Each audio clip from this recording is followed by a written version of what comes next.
За бидний урилгыг хүлээн авч хүрэлцэн ирсэн эрхэм бизнес эрхлэгч, хөрөнгө оруулагчид, баялаг бүтээгч та бүхэндээ Монгол Улсын засгийн газрын нэрийн өмнөөс талархал дэвшүүлье. Тэгээ засгийн газар байгуулагдаад энэ чөлөөлөе гэсэн санаачлагыг бодиттой ажил хэрэг болгох гээд ажиллаж байна. Өчигдөр бас хувийн хвшлийнхэнтэйгээ уулзсан. Монгол Улс хувийн хвшлийг эдийн засгийн өсөлтийн хөдөлгөгч хүч хөрөнгө оруулагчдыг урт хугацааны хөгжлийн стратегийн түнш гэж үздэг. Энэ үзэл баримтлал дээр бол хатуу зогсно. Тэгэхээр өнөөдрийн уулзалтын гол зорилго бол бизнесийн орчныг хүндрүүлэх биш, харин олон жил хуримтлагдсан тодорхойгүй байдлыг нийгмээр шийдвэрлэж, тогтвортой ойлгомжтой, урьдчилан тооцоолох боломжтой эрх зүйн орчныг бүрдүүлэхэд оршиж байна хэмээн ойлгож болно. Өчигдөр Чингис хаан үндэсний баялагын сан гэдэг ийм Монгол дээр харагддаг энэ иргэн болгоны хуримтлалын дансны үлдэгдэл бол 306 мянга боллоо. Тэгээ энэ доор ингээ харахаар бол үндэсний баялагын сангийн хуулийн дагуу төрийн эзэмшлийн хувь хэмжээнд ноогдох 34%-ийг иргэний хуримтлалын санд хийгээд за ингээд иргэн болгон дээр хувлаад үзэхээр хэд болж байгаа гэдэг нь харагдаж байгаа. Тэгээ энэ тоо бол ингээд явандаа бол 500 мянга болно гэж ингэж үзэж байгаа энэ жилдээ багтаагаад. За тэгэхээр үндэсний баялагын сангийн хуулийг бол бид нар 2024 оны 5 сард баталсан сонгуулийн өмнө. Энэ баялагын сангийн хуулиар бол төрийн эзэмшлийн хувь хэмжээг стратеги ордуудаар тогтоох ийм нэг эрх зүйн орчин бол бүрдсэн. Гэхдээ яг орд болгоныг эзэмшиж байгаа компаниудтай яг санхүүгийн модель гаргаад хэлцээр хийгээд эхлэх юм бол өчигдөр энэ дамтны сайдын хэлж байгаагаар бол 55 жил болно гэдэг. Ийм зүйлийг хэлж байгаа. Тэгэхээр тэр яг 55 жил нь гэхээсээ илүүтэйгээр энэ бол маш их цаг хугацаа шаардна. За дээрэс нь хөрөнгө оруулалтын орчин ингээд тогтвортой байхгүй бол гадны хөрөнгө оруулагч нь Монгол төр зүйл ажиллагаа явуулах бэрхшээлтэй. За ингээ их хурл ямар ч шийдвэр гаргаж магадгүй, ямар ч хууль гаргаж магадгүй. Монголд одоо хэн хөрөнгө оруулах вэ гэдэг. Ийм итгэл уран зориг бол жил ирэх тусам буурж байгаа. Тэгэхээр бид цаашдаа ойлгомжтой тодорхой байдлаар бол асуудал хандах хэрэгтэй. Тэгэхээр стратеги ордуудын төрийн эзэмшлийн хувь хэмжээ тогтоох эрх зүйн үндэслэл бол Монгол Улсын үндсэн хуулинд өнгөрсөн одоо ирээдүй тэгшүртээмжтэй хуваарлах, газрын хэвлэлийн баялагын дийлэнхийг ард түмэн эзэмших зохицуулт туссан. Тэгээ ороно майнингтай хийж исэн одоо гэрээний үед би бас энэ хэлцээрийг хасны хуваар монголчууд одоо өөрсдийнхөө санхүүгийн модулийг гаргаад тэгээ бид нар их хурлд танилцуулаад их хурлын тогтоолоор төрийн эзэмшлийн 34%-ийг тусгай хамнаатаар орлуулсан. Дээрээс нь өсөн нэмэгдэх хамнаатыг тооцож байгаа. Ингээд энэ бол их хурлын бүр. Ингээд тусгай хамнаатаар орлуулсан хэсгийг хаана хуваарлах вэ гэдгийг шийдэхийн тулд тухайн үед ашигт малтмлын хуулинд өөрчлөлт оруулсан. Ингээд ашигт малтмлын хуулинд өөрчлөлт оруулсан үндсэн дээр төрийн эзэмшлийн хувь хэмжээг хамнаатаар орлуулсан тэр орлуулсан хэсэг нь бол шууд баялагын сан руу хуваарлагддаг ийм л зохицуултыг хийсэн. За ингээд бид нар тузд нь нэг вето эрхтэй нэг төлөөлөл байна. Төрийн төлөөлөл. Төр болны тодорхой 10% эзэмшнэ. Тэгээд төрийн эзэмшлийн 34%-ийг хамнаатаар орлуулна. Бүтээгдэхүүний үнийн хэлбэлтлээс юм рейнж тогтоогоод роялти одоо тусгай хамнаат хийгээд өгөхөр гэж нэг үнийн хэлбэлтлээс шалтгаалаад өснө мэддэг хамнаат тооцогдоод ингэ явж байгаа. Тэгэхээр яг энэ жишгийн дагуу бол явах нь хамгийн зөв зарчим. Тэгэхгүй бол ирээдүйд ноогдлаа шиг ингээ хуваарлагддаггүй. За тэгэл одоо өнгөрсөн хугацааны сургамжийг харахад бол менежментийн төлбөрөөс гадна одоо ингээ дурсгал зардлаа нэмдэг, зардлаа нэмдэг. Тэгээ ямар ч үр дүн алгаа гэх. Ийм л одоо тодорхой асуудлууд бол бидний өмнө үүсдэг. Ингээ 2007 онд 27 дугаар тогтоолоор 16 стратеги ордыг бол баталсан байлаа. Улсын төсвийн хөрөнгөөр нөөц тогтоосон. 8 нь бол ордын төрийн эзэмшил нь тогтоогдоогүй. 25 хуулийн этгээд тусгай зөвшөөрөл эзэмшдэг 14 хуулийн этгээд үйл ажиллагаа одоо явуулж байгаа. Тэгэд ингээ харахаар энэ 2007 оны тогтоол та бүхэн мэднэ. За энэ 2007 оны тогтоолыг дагалдуулаад бас нэг авсралт хоёроор стратеги ордод хамаарах хэсгийг нь тогтоогоор энэ одоо хамарч магадгүй боломжтой ордууд юмаа гэж дахиад жагсаалт батлаа хийсэн. Тэгээ тэрнээс хойш юу ч хийдэг. Зөвхөн 39 ордын жагсаалт байгаа байхгүй. Тэгэхээр бид энэ асуудлаас цаашдаа хэдэн гарч энэ ард түмнийхээ иргэний хуримтлалын сан нэмэгдүүлэх вэ гэдэг Энэ агуулгын өмнө бол зогсож байгаа. Тийм учраас бол бид нэгдүгээрт сая аж үйлдвэр эрдэс баялагын амнаас ашигт малтамжийн хуулийг өргөнө гэдэгсэн. Тэгээ бид орон нутгийн хөгжлийн сангийн 10%-ийг 15% болгоод аймагт нь суманд нь хуваарлдаг болгож байгаа. Олборлох салбарын ил тод байдлын хуулийг их хурлын гишүүд одоо өргөн мэдүүлэх гэж. Ингээд олборлох салбарын ил тод байдал нь хангагдаад за дээрэс нь энэ ашигт малтамжийн хуулийн цаасны дагуу орон нутаг тухайн олборлолт хийгдэж байгаа аймаг нь сум нь нөлөөллийн бүсүүд нь хэрхэн хуваарлагдах вэ гэдгийг хуульчлаад өгчгөр хариуцлагатай уул уурхаа одоо ингээд хөгжих буюу нэгэнт лиценз эзэмшиж байгаа компаниуд үйл ажиллагаа явуулахдаа цаашдаа одоо нөгөө ард түмэн иргэдийн зүгээс ч гэсэн орон нутгийн иргэдийн зүгээс ч гэсэн дэмжих хандлага нэмэгдэнэ гэж ингэж үзэж байгаа. Тийм учраас бид стратеги ордуудын төрийн эзэмшлийн хувь хэмжээг тогтоож баялагын санд хуваарлах тухай гэсэн энэ бие даасан хуулийг нэг яралтайгаар өргөөр их хурлд өргөн мэдүүлье гэдэг. Ийм одоо засгийн газрын одоо ерөнхий бодлого бол гарчаад байна. Ингээд энэ бодлогын хүрээнд та бүхэн өмнө нь бол Зандан шийдвэр ерөнхий сайдын үед нэг 60% өгөөжийг өгөө ийм санамж зурья тэгээ хилцээр хийя бид бэлэн байна гэдэг нэг ийм санамжийн бичигт гараа өсөж зурсан байлээ. Тэгэхдээ өнөөдрийн хөгжин төгөлдөр мөрдөгдөж байгаа хуулиар 60% өгөөжөд юу тооцох вэ гэдг нь ойлгомжгүй. Жишээ нь Ороно майнигтай хийсэн гэрээний үеэр ч гэсэн усны төлбөр, агаарын бохирдлын төлбөр, за одоо аж ахуйн нэгжийн орлогын албан татвар, суур амнаа, тусгай амнаа, төс нэмэгдэх амнаа тэгээд ямар төлбөр татвар нийлээд 60% хүрэх юм бэ гэдгийг ингэж хуульчилж өгөөгүй учраас бид хилцээр хийхэд хүртэл ойлгомжгүй. Нэг тал нь болохоор 60% өгөөж өгсөн шүү дээ гэдэг. Бид нар бүр 70% өгөөж өгч байгаа шүү гэж яриаддаг. Нэг тал нь болохоор 60%-д хүрэхгүй байна гэж яриаддаг. Тэгэхээр энэ хуулиар бол нэгт 60% өгөөжөд ямар төлбөр татварыг оруулах вэ гэдгийг хатуу хуульчилж өгнө. Энэ бол 60% өгөөж юм аа гэж үзье. Хоёрт бол тусгай амнаатын хувь хэмжээг хуульчилж өгнө. Ингээд хувь хэмжээг хуульчлаад төрийн эзэмшлийн хувь хэмжээг тусгай амнаатаар орлуулсан хэсэг нь саяны ийм Монгол дээр харагдаж байгаа баялагын санд шууд очдог. Болгоул өнөөдрийн 306 мянга цаашдаа өсөх бололцоотой байхгүй. Хэрвээ бид энэ хилцээрийг чи 24 оны барыг захирамжиж байна, 25 оны захирамжиж байна. Жил хагасын дотор хэрвээ бид нар тусгай амнаатыг 3%-аар орлуулсан байхад л өнөөдрийн энэ 500 мянга гэдэг байгаа 306 мянга чи сая төгрөг хүрчихлээ. Бид нар энийг бол хийж чадаагүй. Тэгэхээр орд эзэмшигч болгонтой хилцээр хийнэ гэдэг бол маш их цаг алдна. Тэгээс хөрөнгө оруулалтын орчин юм тогтворгүй байгаа үед бол гадна дотны хөрөнгө оруулалтыг татахад бол хүндрэлтэй. Тийм учраас 60% өгөөж хөөлжлээ тусгай амнаад дээр харин бүгдээ хилцээр хийгээд энэ рейнж маягаар алтан дээр, зэсэн дээр, нүүрсэн дээр ямар байх вэ гэдгийг тогтоогоод хуульчлаад өгчих юм бол энэ хууль гарсны дараа ард түмэн газрын өвлийн баялагын дийлэнхийг эзэмшин 60% өгөөж аав. Тусгай амнаатаар орлуулсан хэсэг нь баялагын санд явна. Гэхдээ дахиж энэ хууль гарсны дараа хилцээр хийх одоо шаардлагагүй юм байна гэж үзэж байгаа. Тэгэхээр нэг хуулиар нэг мөр хэрэглээд энэ асуудлынхаа ард хамтдаа одоо гарвал ард түмэн газрын өвлийн баялагынхаа одоо дийлэнх тэр дотроо 60% өгөөж өгнэ. Тэгээд эзэмшлийн 34%-ийг орлуулсан хэсгийг баялагын санд авна. Иргэн болгон гар утсан дээрээ хуримтлаж байгаа тэр хуримтлаа. За одоо жишээ нь энэ стратеги орд эзэмшиж байгаа одоо энэ компани тэдэн төгрөгийн одоо тусгай амнаад төлжээ. Энэ тусгай амнаад нь иргэн болгонд хуваарлагдаад таны дансанд хуримтлалт тэдэн төгрөг нэмэгдсэн байна гэдэг. Яг энэ ийм Монгол дээр харагдаж байгаа шиг компаниудаа хараа явахаар компанийг илүү үр ашигтай ажилуулах, компанийг доктортой ажилуулах байдлаар иргэд өөрөө шахаж эхэлнэ, шаардаж эхэлнэ шүү дээ. Одоо ард түмэнд иргэдийн хуримтлал ирж байгаа учраас мэдээж бусад төлбөр татвар бол хуулийнхаа дагуу хуваарлагдал яваал ирсэн. Тэгвэл эдгээр нь нийлээд 60% хүрж явах ёстой л гэж ингэж үзэж байгаа. Тэгэхээр энэ дуустгүй яриаг одоо дуусгая. Мэдээж Монгол Улсын засгийн газар бол хувийн хвшлийг дэмжиж, аж ахуйн нэгжийг дэмжиж, хож гэсэн зарчим дээр бай. Энэ чөлөөлтийн бодлогыг одоо амьлуулъя гэдэг ийм одоо бодлого барьж байгаа цаг үе дээр иргэдэж хожий, за хувийн хвшил тогтвортой эрх зүйн орчинд ажиллая. За одоо энэ улс төрийн олон жилийн популярлоос одоо салын ангижрыг жоо урагшаа харъя.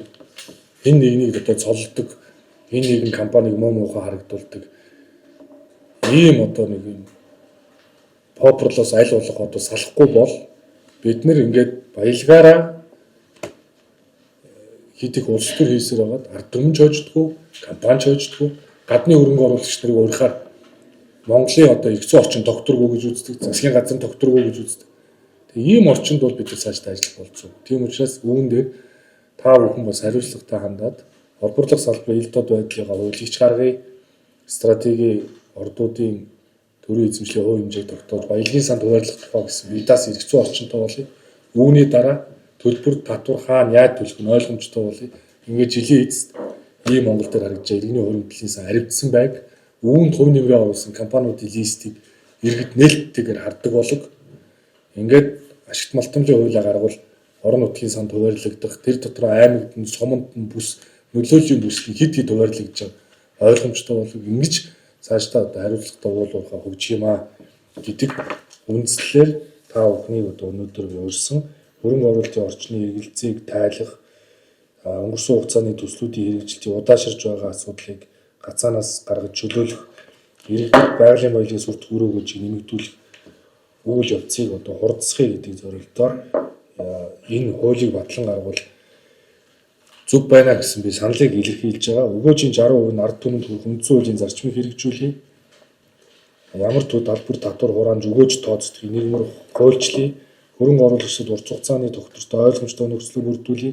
Тэр хувийн хвшлийн хоорондын маргаантай тодорхойгүй асуудлыг эцэсэн шийдвэрлэх эрх зүйн орчноо бүрдүүлье.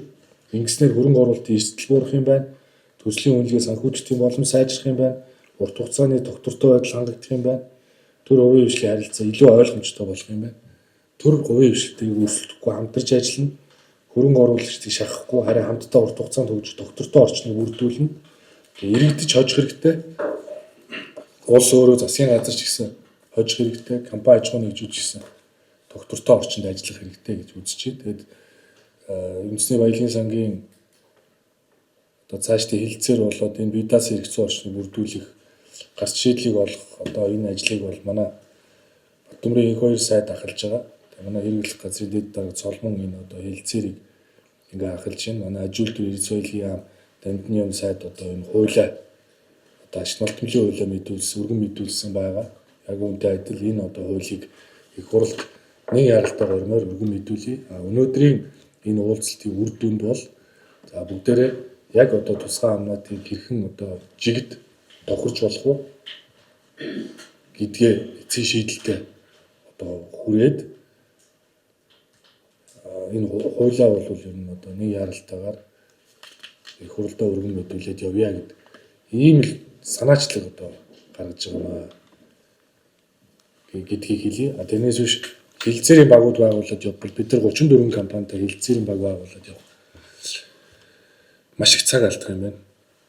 Тэгээд сүүлдээ энэ иргэний хуримтлалч нэмэгдэхгүй, тэгээд төсөлж урагшлахгүй, нэг ийм л нөхцөл байдалтай байх эрсдэл байгаа учраас засгийн газар бол ийм байр суурьтай байгаа гэдгээ та бүхэнд бас хэлье гэж өнөөдөр та бүхнийг урьсан юм аа. Их хурлын тогтоох бодлогын стратеги орд газрын жагсаалтын эхний 1-р хавцалт бол 16 байна.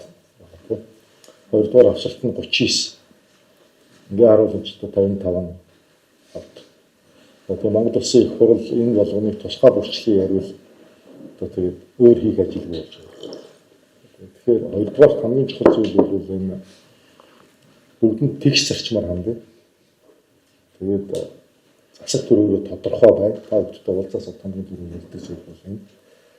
Тэгээд хөрөнгө оруулалтын орчныг ч гэсэн сайжруулах тал дээр энэ зайлшгүй шаардлагатай байна. Тэгээд энэ одоо алхмыг хийгээд ингээд одоо ашигт малтмжийн хуулийнхаа 12 жил орчим байна. Өөрчлөлт ороогүй байгаа нэг өөрчлөлт.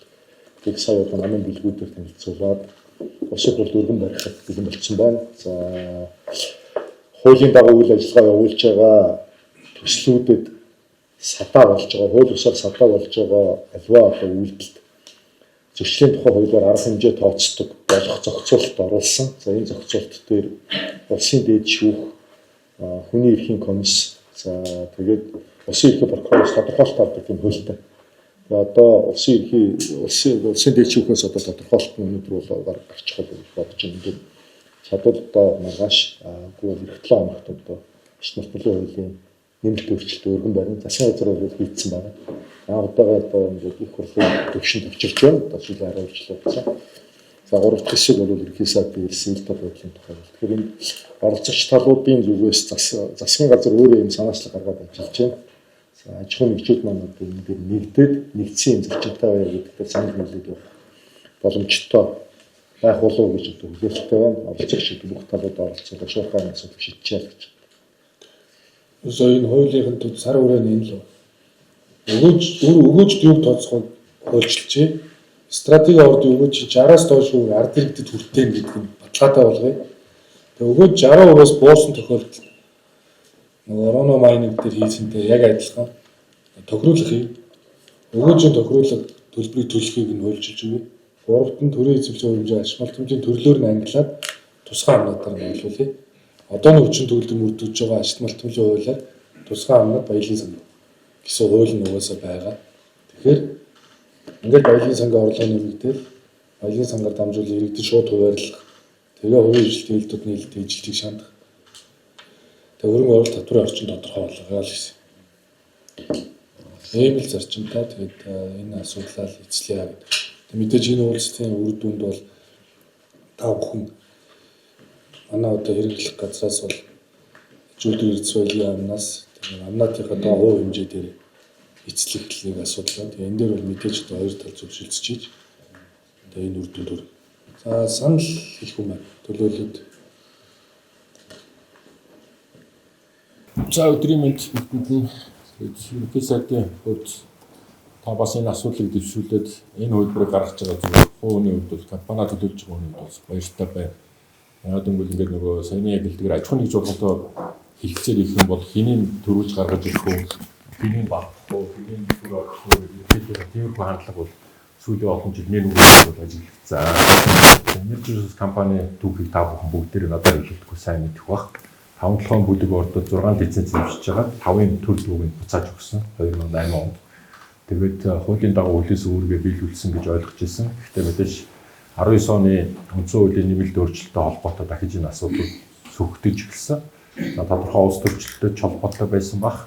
Гэхдээ ер нь энэ ерөнхий сайдын хэлээд байгаа энэ салбарын гацааг арилгах үүднээс бас энэ хэлцээр нэг өвчтөд оролцоод явж ирсэн. Энийг бол бас бүгдээрээ л мэдж байгаа бах. Тэгэхээр энэ шийдэл бол зөв шийдэл байна гэж харагдаж байгаа. Яг тэгвэл хин нэг ялгарлахгүй нийтлэг үйлчлэх зарчим энэ бол бидний бас анх тавьж ирсэн санал байсан. Ингэжээж бас Монгол улс нөгөө хөрөнгө оруулалтын орчноо илүү тодорхой болгоно гэдэг бол зөв. Хувь хэмжээ бол мэдээж өсөн нэмэгдэх хэлбэртэй байх нь бол зөв. Тусгай роялти. Яг тэгвэл та хувьцаа эзэмшсэн байсан ч гэсэн одоо нүүрсний ч юм уу алтны ч юм уу зэсийн үн бага байх юм бол ашиг болохгүй шүү дээ 34%. Тэрнтэй адилхан үн өссөн үед бол аж ахуйн нэгжүүд бол тодорхой хэмжээний нэмэлт одоо роялти төлөөд явход бол асуудалгүй. Тэгэхээр энэ тусгай роялти бол өсөн нэмэгдэх шинж хэлбэртэй байна гэдэг саналыг бол 100% дэмжиж байна. Нөгөө талаас ашигт малтмал болгоноороо төрөлдсөн байх ёстой гэдэг саналыг бас мөн 100% дэмжиж байна. Яг тэгвэл нүүрсэн дээр олж байгаа орлого, алт зэсэн дээр орж байгаа орлого гэх мэт бол ашиг малтмал болгох тусдаа өөр өртөгтэй. Тэгээ яг хуу ер нь бол тусгай амнаад хувь хэмжээ хэдээр тогтсон ч байсан тохируулагч төлбөр аваад явна гэдгийг бол хуульчилчих юм бол ямар нэгэн тоо хэмжээнд дээр бол нэг маргаадах бол зарчмын нэг асуудал гарахгүй. Яг тэгвэл одоо өгөөж нь 50-даа ч юм уу 60%-д хүрэхгүй болсон тохиолдолд жил болгон өссөн нэмэгдэх тооцооллоо хийгээд явхад бол одоо энэ хэмжээнээсээ тохирсон хэмжээнээсээ хууль заасан хэмжээнээсээ ч юм уу буурчлаа гэхэд нэг удаагийн тохируулагч төлбөрөө хийгээд энийгээ бариад явуучих хэвээр. Энэ дээр яг анхаарах юм нь тусгай амнат баялагын сангийн хоримтлын санд орно гэсэн байгаа. Тохируулагч төлбөр хаашаа орно гэдэг ойлголт бол байхгүй байна. Тэгэхээр тохируулагч төлбөр нь ч гэсэн энэ баялагын сангийн хоримтлын сандаа орно гэдгийг бас тодтогч өгөх хэрэгтэй байна. Тэгэхгүй зөвхөн тусгай амнат баялагын сангийн хоримтлын буюу иргэдийн дансанд орно гэж заасан байгаа. Тохируулагч төлбөрийн одоо бас нөгөө хууль эрх зүйн үндсийг бол энэ хуулиар бас гаргаж өгөх юм байна. Одоогийн байдлаар бол зөвхөн орооногийн гэрэн дээр л тусдаа тохирсон, их хурлаар батлуулсан ийм нэг ойлголт яваад байгаа. За өгөөж дотор юу орох уу гэдгийг бол үндсэн хуулийн цэцээр бол бүх татвар хураамж орно гэдэг бол ер нь дүгнэлт гарцсан байгаа гэж бидний ойлголт байгаа салбарын хувьд бол. Тэгэхээр энэ дээр одоо аж ахуйн нэгжүүдийн хувьд одоо тэр газрын төлбөр байна уу? одоо төлж байгаа бүх татвар харамжиндээ ороод явна гэж бидний зүгээс бол ойлгож байгаа. Яг бол яаж ч үсэн энэ бол одоо улсын нэгдсэн санд орж байгаа, төсвийн санд орж байгаа, төсвөөр дамжаад иргэн болгонд очиж байгаа гэж ойлгож байгаа. Энэ дээр нэмээд иргэдэд шууд очих зүйл нь бол тусгай амнаад болох юм байна. Ингэснээрээ нэг төрийн хувь эзэмшин эзэмшихгүй гэдэг те нэг байнгын одоо зогсоо зайгүй одоо популизмын одоо их усур болчиход байгаа асуудлыг ингээд нэг мөрөнд шийдэж чадах юм бол аж ахуйн нэгжүүдийн хувьд бол бидний байр суурьаар юу гэж харж байгаа гэхээр манай компанийн хувьд бол энэ нэг эцэс маргаангүй асуудлыг нэг эцэслээд тэгээ урт хурдхан ажиллаа хийгээд явах боломж бүрдэн гэж харж байгаа. Энэ бол компаниудаа ч хэрэгтэй нөгөө талдаа энэ Монгол улсынхаа эдийн засгийн тулгуур багны улсын энэ салбарыг тойрсон энэ хэрүүл уруулыг нэг тийш нь болгоод бүгдээрээ хөгжлийнхаа одоо асуудлуудаар ил төвлөрье гэж харж байгаа. Тэгэхээр энэ гарч байгаа санаачлалуудыг бол дэмжиж байна. Манай компани зүгээс хэлэхэд бол тэгээ энэ дээр бол идэвхтэй санал бодлоо хуваалцаж явна. Тэгээ хууль гарлаа гэхэд бол мэдээж бас салбарын төдийлөлтөд хилцэх бах. Тэгэхээр тэр үед нь бол тодорхой саналуудаа өгөөд явна гэж бодож байна. Баярлалаа. Орчуулгын ерөнхий сайд ингээд хурдтай тэгээ хоёрдугаар дахтаар ингээд ялгуулахгүй гэдэг энэ ажиллаж байгаа энэ арга барил бол их одоо таалагдж байгаа гэдгийг хэлмээр байна. Тэгэхдээ одоо энэ дээр зүгээр бас бусад орны энэ уул уурхайтай холбоотой юмыг бас худалж исэн хүний хувьд хэлэхэд бас үндсэн хуулийн дээр ч гэсэн ингээд одоо тэр өгөөж нь ард түмэнд гэсэн үг байгаа. Тэгэхээр одоо бол ингээд засгийн газрын өгөөжийн тухай яриад байгаа. Засгийн газрын өгөөж гэхэлэр мэдээж татвар төлбөр хураамж роялти орно. Тэгээ бусад орнд бол тэр нийгмийн өгөөж гэж тооцдог. Тэрэн дээр бол жишээл ажлын байр гэдэг ч юм уу. Тэг тиймэрхүү юм байх уугүй юу гэсэн юм асуулт байгаа. Зүгээр энийг одоо засгийн газрын эрхэм гишүүд бол бодолцсон биз зөвхөн засгийн газрын өгөөжөөр яах юм уу? Яг нийгмийн өгөөж гэж бусад орны жишээг авах юм уу гэх. За өөрөөр хэлбэл манай үүсмэд орд гэж зүйл яагаад юм хууль гарсан бэ гэхлээр энэ бүх уул уурхайг дамжаад заавал одоо тэр тухайн уурхайн технологид нь тохирохгүй эсвэл одоо технологиор авч болохгүй тодорхой шалтгаантайгаар овоолго шороо усанд ингээд эрдэс баялаг үлддэг. Тэрнийг нь тодорхой эдийн засгийн гэж үзэх юм бол арай өөр дэвшилт өөр технологиор ингээд эдийн засгийн эргэлтэнд оруулж тэг ийм одоо дайвар орд гэх тухайн үед нь янз бүрээр ярьж байгаа үүсмэл орд гэсэн нэр томьёо гарсан. Тэгээд энэ одоо төрийн одоо ашигт малтанд эрдэс баялагыг сорч одоо бодлогод нэг өсөндөө бол одоо том жаянтууд нь үндсэн орд аваад тэгээд технологид нь тохирохгүй ч юм уу авч чадахгүй юмыг сүүлд ингэж ашигладаг. Тэгээд тийм хууль гараад тэгээд миний мэдхээр бол 40 хэдэн тийм компани одоо үүсмэл ордын зөвшөөрөл аваад явж исэн чинь 22 онд энэ зөвшөөрлийг хүчингү болгоцсон. Тэгээ дараагаар нь хүчингү болгосноо дахиад үүсмэл орд гэдэг ингээд энэ ашигт малтны хуулийг сонгуулийн урталтын гинт өөрчлөлт орж ирээд ингээд төдөө хувийн наа өдөө хувийн агунд гэдэг ингээд баг улс төрсөн юм болсон. Тэгэхээр энэ хуулиар одоо ингээд одоо жишээлбэл манай зэстэр гэх юм бол 2.5 байсан. Одоо ингээд 10% ингээд амнаад болж байгаа 3 төрлийн. Гэхдээ энэ хуулийн төсөл дээр ингээд санаатай юм уу санамсаргүй юм уу бас ийм ялгууртай байдал харагдаж байгаа. Энэ яаж ийм жишээлх юм бол оюу толгой дээр ингээд ийм үүсмэл орд ашиглах юм бол 10% роялти Эрдэнэтэд бол 15% шиг тийм ойлгомжгүй нэг тийм заалтгаа тэрнийг одоо дамжин нэм одоо сайд анхаарах хэрэгтэй байх. Байршлаар нь ялгуурлаж болохгүй, өмчөөр нь эсвэл намын харьяалаар ч юм уу яг адил тэгш ялгуургүй хандах хэрэгтэй байх. Тэгэхээр одоо яагаад ингэж Эрдэнэтийн овоог ашиглаж исэн ингээд 15% роялти төлөхөр ч юм шиг үгүй ч юм шиг. Одоо нэг ийм асуулт байгаа. Тэгээ адилхан болгосон дээр байх гэж бодож байгаа. Тэгээд энэ манай жишээлх юм бол одоо энэ ачид ихгээ бичсэн энэ юу бол ингээд баяжуулах үйлдвэр гэж бичсэн. Тэгэхээр баяжуулах биш энэ бол боловсруулах үйлдвэр. Энэ бол төр засгийн одоо ингээд бодлого дийцсэн, боловсруулалтын түвшинг агсан, эцсийн бүтээгдэхүүн үйлдвэрлэдэг боловсруулах үйлдвэр, гидрометаллургийн үйлдвэр. Гэтэл одоо манай засгийн газар яаж ийм нөхлөр Эрдэнэтийн баяжмлыг хайлуулаад тэгээд тэнчинээс баахан олон шат дамжлаг гаргаад адилхан зэс гаргах гэж байгаа шүү дээ. Гэтэл бид нар ингээд байгаль дээлтэй гидрометаллургийн аргаар эцсийн бүтээгдэхүүн гаргаж байгаа боловсруулах үйлдвэр. Тэгэхээр энийг бас ингэж онцолж үзэх хэрэгтэй. Тэгэхэд энд онцолж үзэх гэж нь юу хэлж ийм нөхлөр одоо энэ хуулийн нэмэлтээр ямар нэгэн тусгай зөвшөөрөл байхгүй гэрээний үндснэргээ бичсэн. Урд нь ингээд тусгай зөвшөөрөл олгодог байсан 22 онд ингээд зөвшөөрлгүй болгоцсон. Тэгсэн хэрнээ ингээд амнаа тавна гэдэг. Тэгэхээр одоо миний хүсэлт юу вэ гэхээр одоо төр ингээд өөрийнхөө тэр одоо баялгаас ингэж амнаа тавах гэж байгаа бол хуучнаар нь тэр тусгай зөвшөөрөл өгдөг байх юм бол хэрэгтэй байгаа. Одоо гэрээний үндснэргээ бичсэн. Тэгэхээр одоо оюу толгойтой гэрээ, одоо харбагтаа дээр, одоо эрдэнэттэй гэрээ байгуулна гэд бас ингэж цаг алдсан биш, шууд ингээл амнаад хуучин одоо зөвшөөрлөлийн олгодог яам. Тэр зөвшөөрлөө чи хараад бид нар чи одоо тэр одоо оолго өгөх юм бол ашиглахын тулд банкнд өгөө зээл аваад хөрөнгө оруулалт үзүүлээд бас ингээд цаашаа явна шүү дээ. Тэгвэл гэрээ үзүүлээд явах нэг хэрэг. Тэгэхээр энэ хуучнаар нь ингэж амнаат одоо хүн сурталгүйгээр тэр одоо зөвшөөрлөө олгодог байгаа ч гэсэн нэг юм одоо санаа байна. Хоёрдугаар гэх юм бол тэр байршлаар нь биш. Зөвхөн эрдэнэтийн тэр 4 жилгээд ингээд нэг тийм процессын хууль гэсэн хэрнээ одоо энэ хоёр сайн мэдж байгаа. Процессын хуулиар ингээд яг материалын хэм хэмжээ тогтооцсон. Эрдэнэтээс одоо тэр тим одоо овоолыг ашиглаж ивэл гээд бүр хамаагүй одоо 20-30% роялти агуулна гээд. Тэгэхээр тэр бол процессын хууль гэсэн нэртэй мөртлөө материалын хуулийн заалт оруулсан. Хэрвээ тийм заалт оруулах юм бол тэр үндсэн материалын хэм хэмжээ тогтоосон дээр орохгүй бол журмын хууль гэснээр тийм одоо бүр хэд дахин ингээд одоо роялти тогтоосон хууль энэ заалт орцсон байгаа юм л да. Өөрчлөгдсөн байж магадгүй. Тэгэхээр ийм зүйл байна. Тэгээ энэ одоо ажлыг бол үнэхээр дэмжиж байгаа. Тэгээ энэ үнэхээр хурдан шуурхаа хийх юм бол төр эрсдэл байхгүй, хөрөнгө оруулахгүй гадных ч гэсэн юм байдаг. Тэгэхээр энэ одоо энэ үүсмэл орд гэж ярьж байгаа зүйл бол дахиад хэлэхэд энэ одоо хаягдлыг одоо ямар нэг байдлаар ингээ орхигдсон усанд, шингэнд одоо шороонд орхигдсон эрдэс баялагийг одоо сорчлон ашиглахгүй тэрнийг тодорхой хэмжээнд орон нутагт ажлын байр бий болгож байгаа ийм төрийн бодлогын дагуу ийм ажил хийж байгаа гэсэн ийм зүйл хэлэх гэсэн.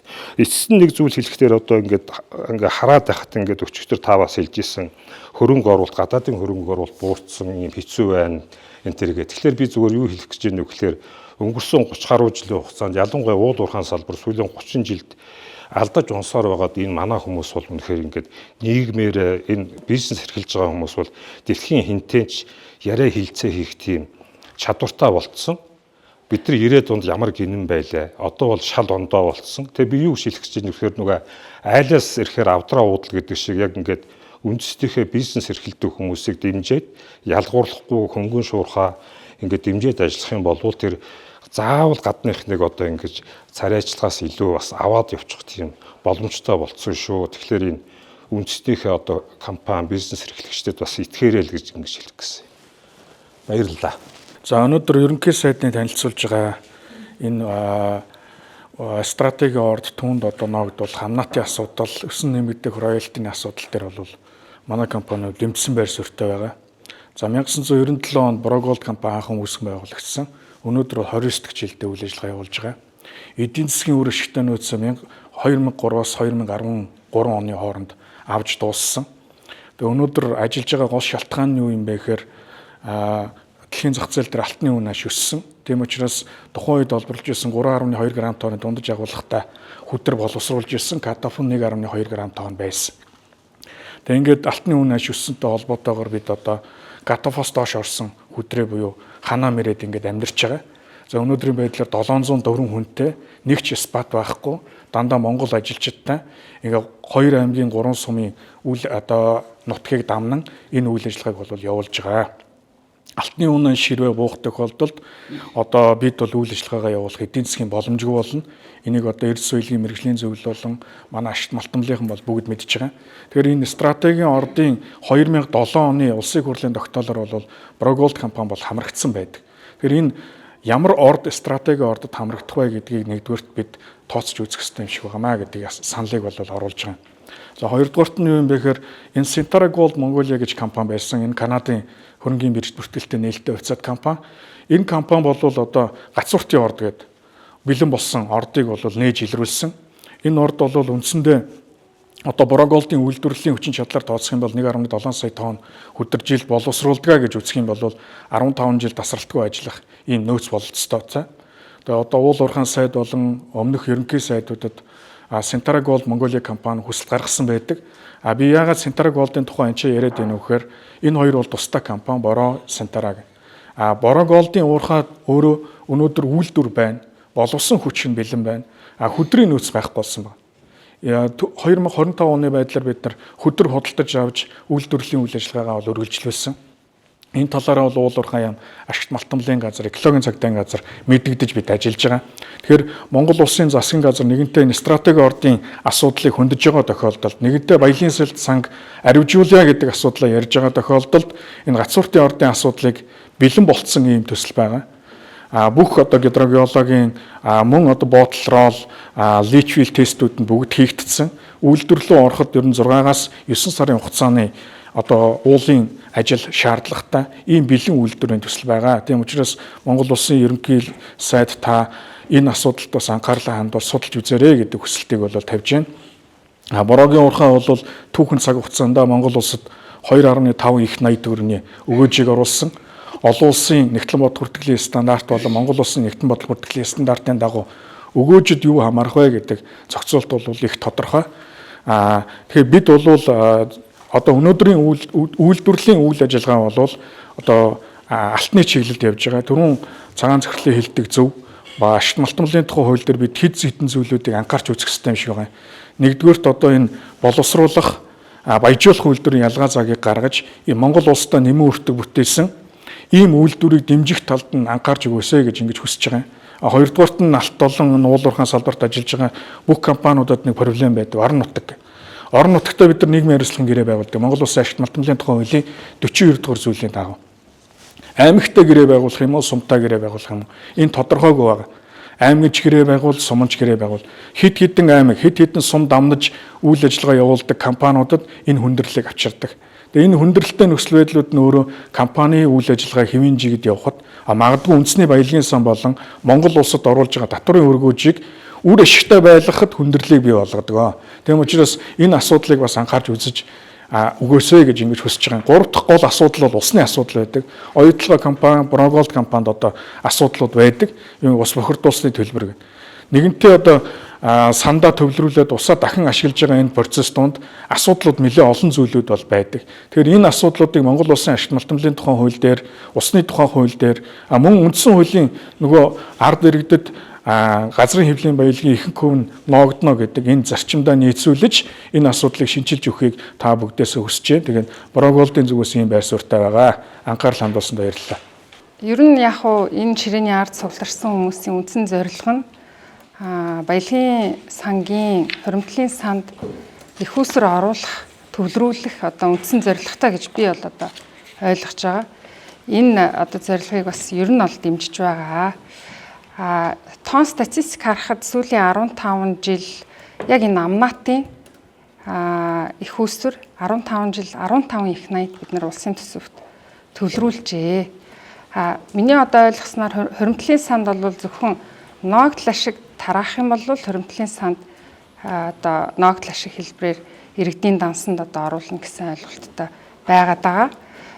Ер нь баялагын сан, Норвегийн баялагын санг ингээ харахад амнаат нь бол шууд хуримтлалынхаа санд 100% ордог. Ийм зарчимтай байдаг. Манайх бол үгүй юм байна. Энийгээ төсөвтөө оруулаад зарцуулалт хийж байгаа болохоор өнөөдөр бидний нэг улс төрчид байгаа, попрод байгаа энэ асуудал чинь үндсэн одоо суур шалтгаан нь энээс үүдээд байна уу гэсэн ийм ажиглалтыг бол одоо хийлээ л дээ. Ер нь ашигт малтамлын одоо тусгай лиценз эзэмшиж байгаа сүүлийн 20 хэдэн жил үйл ажиллагаа ингээ явуулж байгаа компанийн хувьд бид тэгш шудраг үндсэн хуулийнхаа дагуу дийлэнхээс дээш өшөө өгөөжийг улсын төсөвтөд төлж ирсэн татвар хэлбэрээр. Энэ дээр бол одоо тэгш гэдэг ойлголтыг би бас одоо ойлгохноо бол тэгш гэдэг чинь нэг 50-50 болов гэсэн ойлголттой байдаг. Түүнээс биш тэр нь 60-40 тэгш юм уу үгүй юм уу? Энэ бол одоо өөр томьёолын асуудал үүсэх юм болов гэсэн ийм бас одоо ажиглалт байгаад байгаа. Ерөнхий сайдын бас өмнөх одоо ерөнхий сайдын бас дэвшүүлж байсан энэ 60% өгөөж гэдгийг ингээ хуульчлаа. Ердөөс ийм босго болгоё. Ингээд явж байна. Энэ нь болохоор миний бодлоор одоо бас уулуурхаан салбарч нь өөрөө уул геологийн нөхцөл нь өөр ашиг нь өөр, хөрөнгө оруулалтын хувь хэмжээ нь өөр. Одоо орд газар маань 55 орд газрыг одоо уулуурхаан яамд ингээд ревиз хийх юм бол ашигт ажиллагаа гэдэг нь ердөөсөө олон янз байж байгаа. Тэгэхээр хэдэн яг 60% хүрэх юм бэ гэдэг дээр бас дүгнэлт анализ хийх нь бол зөв байхаа. 60 хүрэхгүй бол одоо бидний дараагийн зорилго нь гадаадын дотоодын хөрөнгө оруулалтыг үндсэндээ зогсооно л гэсэн. Одоо 60 хүрэхгүй байх юм бол хуулиараа 60 хүртлээд өгөх юм байна. Тэгээд энэ нь бол ашиггүй байх юм бол энэ төсөл энэ 55-ыг чинь хэдэн яг үйл ажиллагаатай байх юм бэ? Цаашлаад одоо мэдээж гадаадын хөрөнгө оруулагч нарыг одоо татах сонирхол байгаа бол бас энийг нийт татрынхаа бас нэг хувь хэмжээг бас харах нь зүйтэй байх. Зөвхөн одоо аж ахуйн нэгжийн орлогын албан татвар бусад татварууд биш. Үр ашигт татрын хувь хэмжээ гэж байдаг. Энэ талаасаа харах юм бол манайх бол маш өндөр татвар авдаг улс байж байгаа. Дунджаар 80%. За энэ дээр бас улс уурхайн нийгэм холбоо эдэр бас нэлээд судалгаа бол хийсэн байдаг. Ингээд энийг гадны хөрөнгө оруулагч нарыг татъя гэж байгаа бол энэ 60 гэдэг зүйлтэй чинь хамт одоо оршин тогтнохоос ямар ч одоо үнэлэхгүй юм биш үү гэсэн ийм ажиглалт бас надад төрж байна. Ер нь энэ яриа одоо хилцээшт одоо бидрийг зөндөө уурсан бид нар 9 удаагийн захиас хөргүүлсэн байгаа хилцээрт орё. Бид нар бэлэн байна. Хэрэглэх хуулиа томьёоллоо одоо хилцээрийнхаа журмыг тогтоогоод өгчхөө. Тэрний чин дагуу бид нар одоо саналаа боловсруулъя гэд удаа дараа 9 удаа ерөнхийдөө олгосон байдаг. Тэгээд нэг л төрлийн захиа хариуд нь ирдэг. Хилцээртээ ирээ үгүй болвол одоо бэтэ томлоод явуулна шүү гэдэргээд. Нэг л ийм төрлийн захиа байдаг. Ерөөсөө ахицтай өөрчлөлттэй юм байхгүй. Бид бол ер нь нээлттэй байж байгаа. Зүгээр биднэрт одоо явуулсан энэ одоо манай 9 захианы хариу энэ хилцээрийнхаа дүрм эднэрийг тогтоочих юм бол бид бэлэн байгаад байгаа шүү гэдгийг бас ингээд ташимд хэлчихье.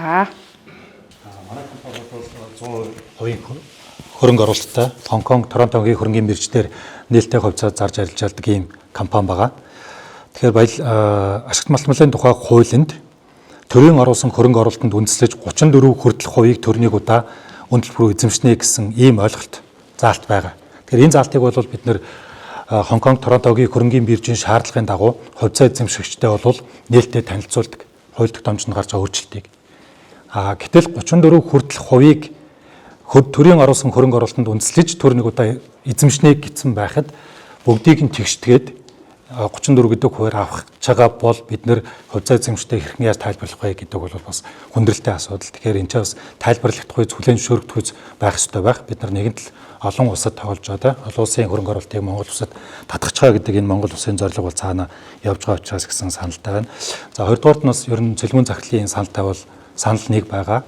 Эдийн засгийг авч явж байгаа уул уурхайн салбар руу бол бид нар томоохон дайралтыг хийх гэж байгаа. Энэ маань тогтвортой, өргөөжтэй байх энэ бодлогыг бол баримтлахгүй бол уул уурхайгаа татаад унахчих юм бол Монгол улсын эдийн засаг илгээрээ хэвтгэхгүй гэдэг эрсдэл талаас нь та бүхнийг бас харж үзээсэй гэсэн ийм саналтай байна. Гуравдугаарт нь ашигт малтмалын амнаатыг бид нар өнөөдөр сангийн яамны тогтоож байгаа жишг үнээр тооцож авдаг. Гэтэл сангийн яамны тогтоож байгаа жишг үнээр хизээж уурхайнууд зарж чаддаггүй.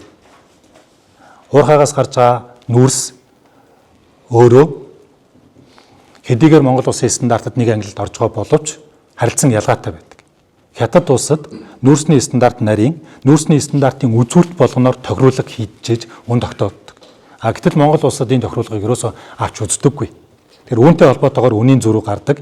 Бид нэр энэ эрсдлийг даван туулах гээд биржийн арилжаанд оролцож үзье. Тэгэхээр биржээр нүүрсийг бол авахгүй юм бэл. Ийм учраас бид нар тэгээд аргагүй өрхөнд уламжлалт харилцагч нартайгаа нүүрсээ зараад явж байгаа. Тэгэхээр үнийн савлгаатай үед зарим үед жишг үн маань нийт борлуулалтын үеийн 30-аас 40% эзэлдэг. Зөвхөн амнаат. Тэгэхээр амнаат 30-аас 40% эзэмшиж байхад нэмээд бид нар 5 хүртэл тусгай амнаатыг тооцсон гэдэг бол магадгүй амнаат маань ирээдүйд хэд хүртэл хувийг эзэмших юм бэ гэдэг бол маш том эрсдэл. Тэгэхээр энэ үед бол нүүрсний уурхайнууд ялдчихгүй хаалгаа барихаас өөр арга зам үлдэхгүй. Зөвхөн амнаатаар ингээд 30-40%-ийг төлөөд эхлэх юм бол цаана өөр олон татвар байгаа шүү дээ, тийм үү? Тэгэхээр энийг бол бас яалтгүй бодолцож үзээрэй гэдгийг шийдвэр гаргач нартаа хэлье. Тэгээ та бүхэн баярлалаа. Зүгээр ер нь бол санал нь хэллээ. Ер нь баг одоо норд эзэмшиж байгаа компаниуд бол бүгдээрээ 60% өгөөж давах юм бэл. Яагаад тэгэхээр өгөөж гэдэг дотор ч юм бол бүхэл төлбөр татвар хамаардаг. Та нар одоо татвар төлж байна, аж ахуйн жуулгуудад нүүрсээ төлж байна, өвөний орлогын албан татварч төлж байна, усны төлбөрч төлж байна, агаарын бохирдлын төлбөрч төлж байна, суур амнаач төлж байна. Эдгээр чинь нийлэх юм бол яг өгөөж гэж тооцвол ингэ даваа. Тэгэхдээ энэ бол цаашдаа хуулийн дээр ер нь өгөөж гэж яг юу багтах юм бэ гэдгийг энэ төлбөр татварууд сая бараг тэр нийгмийн үр нөлөө одоо юу гэдэг ингэж тавиад энэ давах ёстой шүү гэдэг юм зарчим тохирохгүй бол газрын хэвлэлийн баялгийн дийлэнх ард түмний эзэмшлэр үндсэн хуулийн заагдсан буюу ямар ч хэлцээр хийхэд биднэрт нэг юм босго тавиад өгсөн. 51% байх ёстой шүү л гэдэг. Газрын хэвлэлийн баялгийн дийлэнх гэдэг бол 51% байхгүй. Тэрийг л давж ивэл үндсэн хуулийн хүрээнд явж байна. Тэр нь өнгөрсөн одоо ирээдүйдээ тэг шүртэнэ л гэдэг ийм зарчим. 60% гэж яагаад яриадсэн бэ гэхээр Занданчтар даргын үед 4 компанитай 60% өгөөж өгнө гэдэг ингээ гэрээ зурсан юм. Тэгээ би тэрийг тойрж яриад байна шүү дээ. Тэрнээс яг үндсэн хуулийн хүрээнд дарахад бол нэг 51% гарахад энэ бол ингээд болчих. Ер нь бол зарчим дээ. Тэгэхдээ 51% дотор ямар төлбөр татварууд байхыг Оронотой хийсэн гэрээн дээр нь нөгөө баахан төлбөр татваруудад жагсааж бичсэн шүү дээ. Эдгээр нийлээд юу шүү гэдэг. Өгөөж шүү гэдэг. Тэгэхээр энэ бол ер нь хувийн хвшил талдаа бол хамгийн сайн хувилбар гэж би бол одоо бодож байгаа. Тэрнээс биш яг хэлцээр хийгээд за амнаад энэ байна гэдэг нэг баахан санхүүгийн схем тавьж байгаад ингээ хэлдүүлээ үзүүл энэ бол ер нь дуусчихгүй юм болох юм бэл. Яг ингээ хоёр тал суугаад ингээд үзүүл. Тэгэхээр ингэж тавиад дээрээс нь саяны тэр нөө Southscope Science-ийн нацгаа захирал хэлж байна тэр. Төрийн хувь эзэмшил нь нөгөө өөрсдөө тэр компани өөрсдийнхөө зардлаар байсан тохиолдолд бол нөгөө 34% хүртэл төрөөс төсвийн мөнгөөр байвал 50% хүртэл. Тэгэхээр 34% хүртэлх гэж байгаа ер нь бол хүртэлх. Тэгэнгүүт 34%-ийг хідээр орлуулвал тэр ногдол ашиг төлсөнтэй хэмжээний оромтлол бүрдгөө гэдэг бол асар их чухал байгаа байхгүй. Тэгэхээр бид нар нөгөө Оронотой хийгдсэн гэрээний үеэр төрийн эзэмшлийн 34%-ийг нь авахгүй бол тэр ногдол ашиг өвдөж байгаа 34% чинь мөнгө нь оромтлол нь баялагын санд орохгүй болчихсон байхгүй. Тэгэнгүүт тэр хэлцээр хийхин тулд ашигт малтамжийн хуулиар төрийн эзэмшлийн 34%-ийг хэрвээ амнаатаар тусгай амнаатаар орлуулвал орлуулсан нь төсвөөс тусдаа баялагын сан руу очин шүү гэдгийг хуульчилсан байна. Тэгээд асуудалгүй болсон гэсэн. Түүн шиг одоо энэ 34%-ийг миний санаа өгөхөөр алтан дээр зэсэн дээр гээд ялгаад үүсмэл орд дээр тусдаа ч юм уу ялгаад за 3 гэдэг юм уу 4 гэдэг юм уу 5 гэдэг юм хит хуудыг тавиад суур амнат бол уусаад 5% тий. Суур амнат ингээд 5%, тусгай амнат хэд ч гэдэг юм уу тоото. Тэгээ тэр нь баялагын сан руу суур амнат нь төсвийн хуулиараа. Прогрессив тэр роялти ч юм бол одоо 0-9 л багхгүй. Юу н одоо тэгжил бид нар хийсэн ш тэр шиг тэдээс тэд байвал тэд нэмэгдэн тэдээс тэд байвал тэг нэмэгдэн юм өсөн нэмэгдэхэр хийчих юм бол бүтээгдэхүүний үн буусан тохиолдолд бол аль аль тал ашиггүй байгаа тохиолдолд аль аль нь буурна шүү дээ. Төлөлт нь. Тэгэхээр яг энэ чинь хэлбэлцээд явах юм гэж одоо би бол ойлгож байгаа. Тэгэхээр зөв ер нь бол нэгт бол зарчим нь бол газрын хэвлэлийн баялагын дийлэнхийн ард түмэн эзэмшиг гэдэг. Барих ёстой бид нар үндсэн хуультай. Тэгээд тэр 34%-ийг нь төр нэг эзэмшээл тэнд нэг тусдны гүн томлоол. Тэгээд одоо нөгөө тал хөрөнгө оруулалт гэхээр манайх мөнгө авахгүй гэж суугаал. Тэгээд нөгөө хувийн хвшил тал нь ч гэсэн баахан зардлаа нэмээл ашиг гарсангүй штэ гэдэг нэг бие хуурал. Ингэж явж байсны оронд уусаал энэ тусгай амнат тэтл юм бэл. Төлөх юм байлээ. Энэ иргэний хөрөнгөлд очих юм байлээ. Гичвэл энэс цааш энэ 16 стратегийн ордтой хилцээр гэдэг ойлгохгүй юу хаачиж явахгүй. Ингээд тийм стратегик депозит гэж байна шүү дээ. Тэрээс стратегийн орд ч гэж юу гэсэн. Ингээд ингээ олон жил бид нар ярьж шүү дээ. Ийм юм байхгүй гэдэг. Чи GDP-ийн хэдэн хувь гэлээ? 5%. Чи одоо GDP чинь эргэжил 115 ихнээ төрөх гэж байна. Тэгэхээр тийм орд ер нь дахиж гарч ирэх юм уу гэдэг чинь асар эргэцээтэй юм байна. Тэгэхээр зүгээр ингээд нэг ийм хуультай болчихвол энэ 16 ордоо хаагаад дахиж хилцээр байгаа. Гадныхын хөрөнгө оруулсан суур амнаа 5 юм байлээ. Тусгай амнаад нь 3 юм байлээ, 4 юм байлээ. Ингээл тэг ингээд тохирчихно л гэсэн үг шүү дээ. Тэгээ өгөөж нь энэ юм байл. Гिचвэл дахиж бидний хооронд ямар ч одоо тийм үл ойлголцох зөрчилдөх асуудал үүсэхгүй гол нь иргэний хөрөнгөлөл харивчна гэдэг л асуудал байгаа юм л да. Тэгэхээр ингүүл арай л нэг энэ асуудлаас бас зүг гарах юм аа гэж би бодож байгаа. Тийм учраас зөв хуулийн дээр бүгдээрээ зөв нэг алтан дээр зэсэн дээр те бүтээгдэхүүн болгон дээр хид байх уу гэдэг дээр нэг тохиролцоол. Тэгэл хуулио оруулж тэрнээс хойш дахид бий. Тэгэхгүй бол одоо бодоор яг энэ стратеги ордуудаас яг саяны Батцэнгэл захирлын хэлдэг хэнийг нь эхлүүлэх. За одоо наад нэг компанитай хэлцээрийг одоо ийм яриад одоо камерман дээр байгуулах хэцүү. Тэгэхдээ одоо энэ чинь ингэж байна. Аль компаниг оруулж нийгмээр дүүжлэх вэ гэдэг хэрүүл болох гэдэг шүү дээ. Одоо ингээд ээлж ээжээрээ энэ хилцээрүүд дуусны дараа бол 34 компани бол энэ амьд үлдэхгүй байна. зөв энэ зөв үндэсний хилцүүл бол. За ингээд ороод их хурл дээр 126 хүн өөр юм яриад тэгээ иргэний чойждгоо, компани чойждгоо, хуримтлалч нэмэгддгөө нэг ийм юм болох гээд байгаа учраас хилцээр гэдэг бол энэ маш одоо хүн юм бэл. Тэгээ би одоо аль компаниг нь эхэлж оруулах вэ? Бүгдийг нь эхэлж оруулах хэрэгтэй гэдээ намайг хэрэглэхийн дарга бид нар ажиллаж ирсэн. Үнэхээр дийлэхгүй юм. Бүх хилцээр дээр ингээд ийм хөрөнгө оруулалтын нэг ийм гэрээ хий. Тэгээд нэг тогтоолтой. Хэдэн компанид хэдэн гэрээ барьж ийм хуралд өргөн барих гэдэг байгаа байхгүй. Тэгээд ингээд юу оруулдгоо гэхээр за энд нь ийм хандсан байна. Энэ компанид нэг нааштай хандсан байна. Энд нь хадуурсан байна гэдэг. Ингээд ерөөсөө тэгэхээр зүгээр юм тодорхой тавиал тэг нэг юм рейнж маягийн хэлбэлцэлтэйгээр тэг тавиал тэгэл 51% чинь үндсэн хуулиад аваад ер нь бүгд л 60% өгөөжийг тооцвол төлбөр татвар нэмчихэд бол 60% гарчиж л байгаа юм л. А тэг яг зүгээр тэр нэг өгөөжийн тохируулга гэдэг юм хийсний үхээр өсчөөд байхад бүтээгдэхүүний үн өсчөөд байхад тэр чинь өөрөө 51% авахгүй бол өөр шудраг босоохгүй. Тэгэхээр тэр компани тэр 51% авахгүй тэрийг нөхөж өгөх хэрэгтэй. Тэр нь тэр өсөн нэмэгдэх хамнаатаар орлуулсны ач авна шүү дээ. Тэгээ тэрэндээ хүрэг үн буугаад байвал аль нь асуудал байхгүй. Бүтээгдэхүүний үн унсан зах зээл дээр. Тэгээ тэрийг тэр бирж олон улсын те зах зээлийн үнээр нь харчин үнэ тогтоочин. Тийм байна үст. Тэгэл ийм маягаар бид нар яг Ронот тийм л юм ярьсан. Үнэ тогтоочдөг. Энэ үнийн хэлбэлцэл нь ийм байна. Үнийг хэн тогтоох нь ойлгомжтой. Эдээ олон улс тэгээ санхүүгийн зах зээл дээр үнээс нь гаргаад за нэг ийм үн байна. Тогтоочдөг. Буулаа бол яг. Тэгээ одоо энэ зарим одоо энэ орооны энтрийн гэрэн дээр чинь хэдээс тоошоолоо буучвал шууд гэрээ шинжилж байгуулах асуудал дахиад үүсчихэж байгаа. Дээрэс нь хэд өндөр үнэтэй болчвол дахиад гэрээ шинжилж байгуулах асуудал үүсэж байгаа хгүй. Тэгэхээр хамгийн зөв хэлбэр нь энэ болов уу гэж би бодож та бүхэнд хэлж байгаа. Тэгээд манай иргэн хэлэх газар за энэ хоёр сайд манай энэ зөвлөхүүд манай энэ багийнхан бол та нартай одоо яг энэ тусгай амнуудаар орлуулах хувь хэмжээ өгөөж дээр нэг эцсээр тохироод та бүгдээ энэ хууль дүрмийг нь барья. Та нар ч хийж татгалзаагүй. Би хэрэглэхийн дарга хасаа авахлаа би та нарын захиа занааг бол зөндөө авсар гэсэн. Уулзын учрыг яри ширээний хард суйл гэдэг.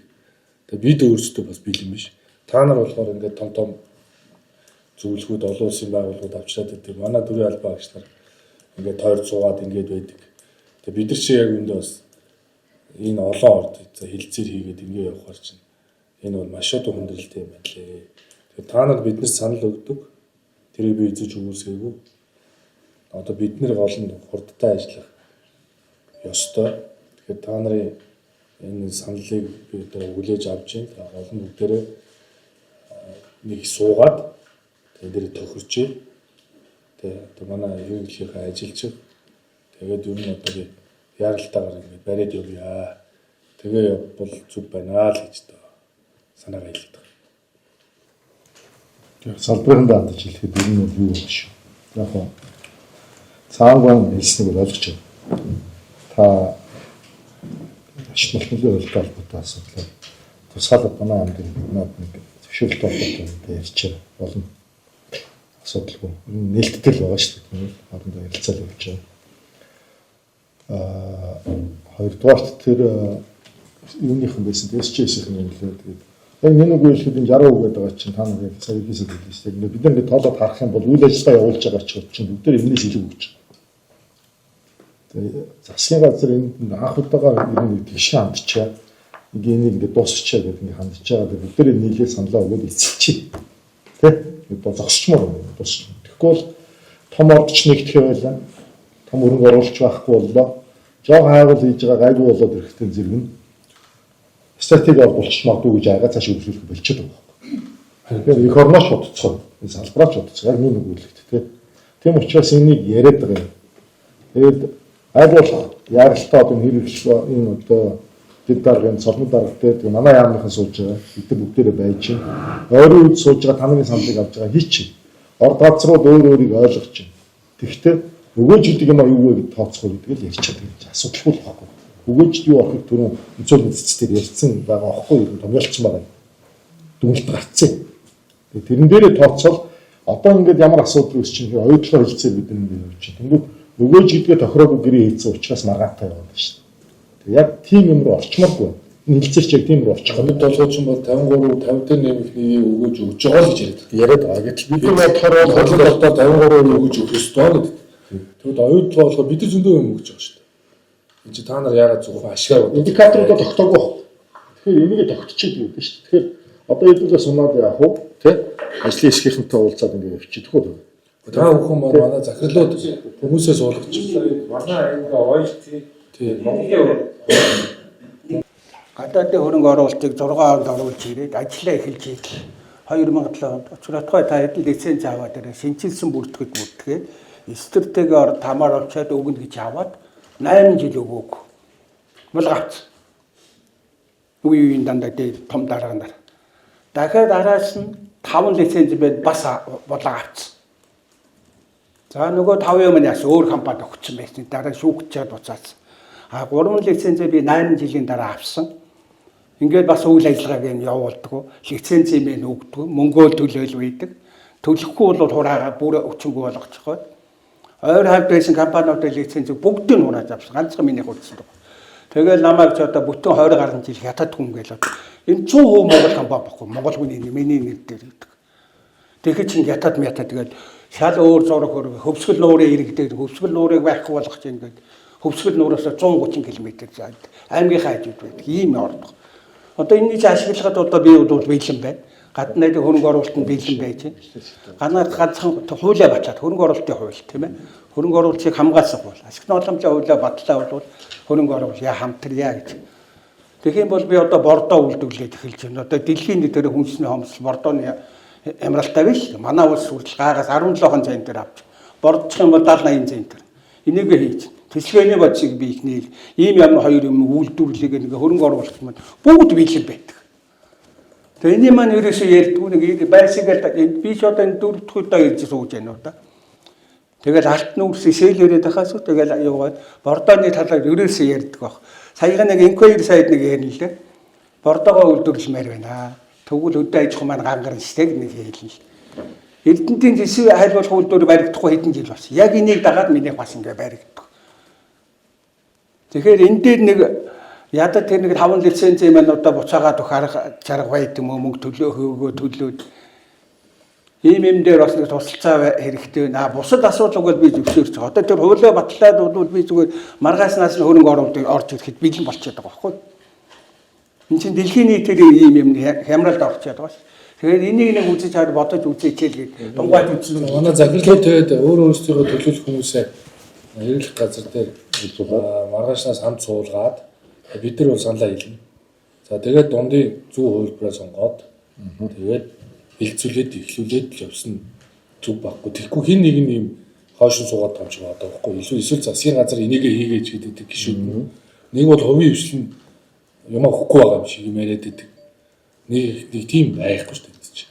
Тэ? Манай энэ их хурл дээр хараа бараг 34% орлуулъя гэхэд яагаад 34%-ийг та 5% амнаад болгох чинь 34 болгох хэрэгтэй шүү дээ. Хэд суудаг зарим өстөрч нэр бүхий хүмүүс энэ дотор байгаа шүү дээ. Тэгэхээр танин мэдгүй буюу мэдлэг ур чадвар боловсролын асар их зөрүү байгаа учраас одоо маш хүнд байдаг байхгүй.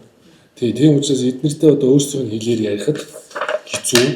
Тэгэхээр одоо та нар бас энэ дээр ингээ өөрсдөө зөв ойлгоод өгөхгүй 34% татвар авах хэрэгтэй. Ингээд өөдөөс ингээд шал өөр юм яриад. Тэгэхээр нөгөө өгөөж ихээр эн чинь амар хааны төлж байгаа татвар мөн төлбөр бүгд өгөөж болохоос 60% татвар авах гэдэг юм биш шүү дээ. Тэгэхээр нэг үнээс болгож ачаал. За тэгвэл энэ чэнэс гараад төлөвлөлтийг ханаас өгч тий. Adams Mining компани номон дээр тэгээд манайха одоо ерөөхдөө ураны олон салбарын чиглэлээр ажиллаж байгаа компаниуд авах шиг. Тэгээд би ураны чиглэлээрээс ярмаар байгаа. Тэгээд ерөөхдөө уран бол одоо олон улсын түвшинд ногоон эрчим хүчгээд одоо юу доктортой эрчим хүчүүдийн талаас бол олон улс 480 гаруй одоо эрчим хүчний атом эрчим хүчний станцууд баригдахаар төлөвлөгдөд одоо манай жишээгээр гэх юм бол 2 хөрш хятад улс маань 223 юунд Оросын талаас бол 38 атомын станц барих юм одоо ажил эхлээд ингэ явж байгаа. Одоо яг энэ чухал үед одоо манай засгийн газар маань уранагийн одоо гэрээг урагшлуулсан нь бол одоо бидний ураны чиглэлийн компаниуд бол айгүйх ихтгэл найдвар өгсөн алхам болсон. Тэгээд саяхан бас одоо 3 сайхан компани 900 сая долларыг улсаас нь төрөөс нь хэмжих шүүхийн асуудал хүртэл яригдчихсэн. Тэрийг шийдвэрлсэн гэж сонсон нааштайгаар тэрэнд бол бас бид нар үнэхээр баяртай байна. Тэгээ 3 дахь одоо манай компани бол ер нь бол ижилхэн асуудалтай байгаа. 2001 оноос эхлээд манайх хайгуулын үйл ажиллагаа эхэлсэн. Бид нар 2005 оноос Японы засгийн газартай хамтарч 100 гаруй төсөл дээр хайгуулын ажил хийж явж исэн. Тэгээ хууль өөрчлөгдсөн болоод ялангуяа энэ стратегийн орд газар 34-өөс 51% одоо улс эзэмшнэ гэдэг асуудлаас бол энэ хайгуулын ажиллагаа зогссон. Тэгээ бид нар дангаараа өөрсдөө хайгуулын ажлууд хийж явж исэн. Тэгээд өнөөдөр энэ манайхыг одоо ингээд Дорнт Мартай ард дээр манайх юун дээр лиценз эзэмшдэг гэж харуулад идэг. Яг үүндээ бол манайх одоо хүртэл ашиглалтын лиценз тусгай зөвшөөрөл аваагүй 11 жил хүлээж байгаа. 2015 онд бид нар хайгуулаа хийгээд нөөцөө батлуулаад ашиглалтын тусгай зөвшөөрөл өгсөн. Тэгээд шийдвэрлэдэггүй. Тэгээд хайгуулын бид нар нөгөө тодорхой хэсэгтээ хайгуулын ашиглалтын ажиллагаагаа явуулаад тодорхой хэсгүүдтэй нь хайгуулын ажил нэмэлт ажлууд хийх төлөвлөгөөтэй байсан. Тэгээ манай талбайг стратегийн орд газарт урт нэртэй хууль үйлчлэхгүй гэсэн хуулийн залт байгаа мөртлөө байгаль орчны яамнаас заавал одоо юу гаргаж өгөх ёстой. Одоо лицензийн хүрээнд тодорхойлсон юм гаргаж өгөх ёстой гэд. Тэгээд тэр нь болохоор урт нэртэй хуулийг ашиглаж гаргаад идэг. Тэгээд ашигт нөхцөлийн газар энэ асуудлыг шийдэж өгдөг. Хоорондын уялдаа холбоо багхгүй. Тэгээ одоо манай асуудлыг шийдэх одоо хүртэл тийм чадвартай гэдэг юм уу эсвэл эрх мэдэл нь хүрдэг юм уу юм шигсэн асуудал шийдэгдэхгүйсээр одоо хүртэл бид нар ашиглалтын тусгай зөвшөөрлөө аваагүй ингээд явж байна. 11 жил компани үйл ажиллагааг одоо зарцаасан юм байна. Тэгээд манай одоо хөрөнгө оруулагч талаас бол олон улсын шүүгт хандах асуудал яригдчихсэн. Тэгээд миний хувьд бол 50.2% эзэмшиж байгаа. Тэгээд Монгол улсын иргэн Монгол улсаас олон улсын шүүхтэр шүүхтэд одоо байх сонирхол байхгүй. Аль болох ойлголцоод асуудлаа шийдэх гэдэг байр сууриас олон удаа явсан. Сүүлдээ ер нь бол боож өгөх байдалд ер нь ортлоо л явлаа. Тийм тэгээд одоо бас ерхий сайд учрал маань энэ ураны асуудал дээр нэлээд манлайлж одоо олон оновчтой шийдвэрүүдийг гаргаад явж ингэж харж байгаа учраас өнөөдөр уулзсан дээр за өөрөө би ярьж байна. Энэ асуудлыг анхаарч чиглэл өгөөч гэж хүсэж байна. Тэгээд энэ 60% өгөөжийн асуудал дээр бол их тодорхой болохгүй бол ер нь бол манайх олон гадаадын хөрөнгө оруулалтын компаниудтай харьцдаг. Монгол руу одоо оруулж ирэх маш их одоо ажлууд хийдэг. Том төсөл дээр бол дангаараа ороход түүхтэй. Манайх бол өөрсдөө бас жижиг хэмжээний алтны орд дээр ашиглалт явуулж ирсэн туршлагатай. Тэгээд тэр туршлага ямар туршлага байсан бэ гэхээр Фортуна Батбаяр гэдэг хүн тэр үед сангийн сайд байсан. Тэгээд 68% татвар гэж юм гаргаж ирсэн. Тэрэн дээр манай гадны хөрөнгө оруулагч нар уурхаа дээр одоо өөрсдөө нэг цаашдаа ашиглалт явуулах учраас ямар ч байсан одоо эхний шатны үйл ажиллагаа явуулж үзийгээд тэр алт руу хөрөнгө оруулаад тэр үед нэг 2 сая доллар орчим дандаа одоо гайгүй сайн тоног төхөөрөмж аваад тэрийг ажиллаж эхэлж идэл 68% татвар гаргаад ирсэн. Тэгээд манайх тэр асуудал дээр за далаацтай Монголд үйл ажиллагаа явуулъя гэж байгаа юм чинь хууль бус байдал руу яасан ч орж болохгүй, ашиглах тутам ашиггүй одоо алдагдaltaй тийм байдал руу орж байгаа байхгүй. Тэгээ бид нар тэр хийсэн байсан бүх ажлыг буцааж одоо тухайн нэг 500 кг алт байсан. Тэгээд бүгдийг буцааж булсан. Тэгээд олон компаниуд бид нар энэ дээр чи ажлыг барья гэж асуудал тавьж исэн. Тэгээд тэр алт тухайн үед бол 24 тонн улсад тушаагдж хагаад 2 тонн тушаагдах хэмжээнд очсон. Тэгээд энэ 60%-ийн өвөөж гэдгийг их сайн тодорхой ойлгомжтой болохгүй бол гадны хөрөнгө оруулагчид энэ бол угаасаа орохгүй байх шалтгаан болчихж байгаа байхгүй. Тэгэхээр энэ дээр анхаарч үзье гэж хүсэж байна. Тэгээд маргаашнаас нэр усаа өгөөд эцлээд одоо тэлж үгүй аралдаа Уулуурхай ассоциац дээр нэгдээд саналаа гаргаад ирвэл энэ зүгээр юм да. 16 компанитай тусалдан засгийн газрын ажил хэсэг суугчид өгөх тууштай. Та нар өөрсдөө үүсгэн санаачны байгууллагууд дээр нийл. Батцын захиралтай одоо та эрхлэгчтэй та нийлүүлээд саналаа нэгтгэхэд оруулаад байна. Тэгвэл 16-ын гэж яриасан гэдэг бол яг ийм зовлон сонсдог байхгүй. Дараа нь ойлголоо. Фосфорын чи яри, ураны чи яри. За нэрлэл заавал. За бити заавал. Би нэг юм хэлчихье. Би сайд болоор жил болох чинь арай ч үргэлгүй. Өөрөө л ирээгүй. Өөрөө бас ирээгүй шүү. Тэгээд одоо тэр зэсэг байдаг гэж яриул уушраа мэдэхгүй. Над дээр хийж орж ирээгүй. Нэг ч хүчиг ирээгүй даа. Бид нар яг ашиглах газар демо атомтой хүртэл хамтраад энэ чинь яам сайд гэж байж байгаа шүү дээ. За. За баярлалаа. За баярлалаа. За